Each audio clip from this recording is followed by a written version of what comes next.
Hi, I'm Ted Price, founder and CEO of Insomniac Games, and I'm here with some tips and tricks for Fuse. One of my favorite aspects of playing Fuse is pulling off Fuse weapon combos. There are almost 60 different combos in the game that you can achieve by working together as a team. Here's an example of a simple combo. Izzy crystallizes a bunch of enemies. Jacob fires the arc shot into those enemies and triggers a flare burst. This gives both Izzy and Jacob lots of points, but we can take it a step farther. Izzy crystallizes a bunch of enemies with her shatter gun.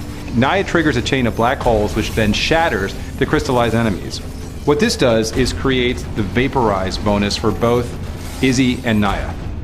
This is Doug Sheehan. I'm the lead gameplay programmer on Fuse, here with some pro tips on Echelon mode for you to help you survive and not just get owned. Very first thing to do, use your skill points. They are going to be the biggest thing that saves you in this game. Once you get those, you can do a few things to help you and your team keep on going and get further into Echelon mode. First one with Dalton, use both your shields. You have a drop shield and the mag shield to use, and you can set up shield forts to really help your team out. So then there's Jacob. Use the map to your advantage. He's got a trap function for a reason. You can drag enemies, they'll chase you around a lot more in Echelon mode than they do in campaign.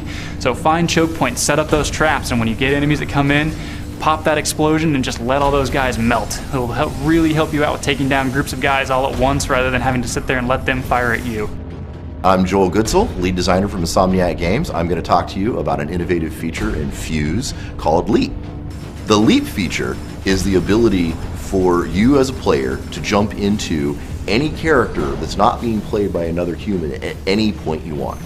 A really useful situation for a leap is when you're in a really tough fight and you'll find yourself pinned down and surrounded. Well, you can immediately actually leap out of the character that you're in, kind of save your butt a little bit by leaping to another character, find yourself in a slightly more advantageous position. So let's say you're facing a boss. One of the best characters to be when you're facing a boss is Izzy, because Izzy can drop heal beacons for the entire team and keep the entire team up, even under some of the most extreme insta-down attacks. She can also drop a heal beacon on herself. So if you walk into a boss and you find yourself playing, Dalton or Naya, there's times when you're going to want to switch over to Izzy and, just keep everybody alive for a while.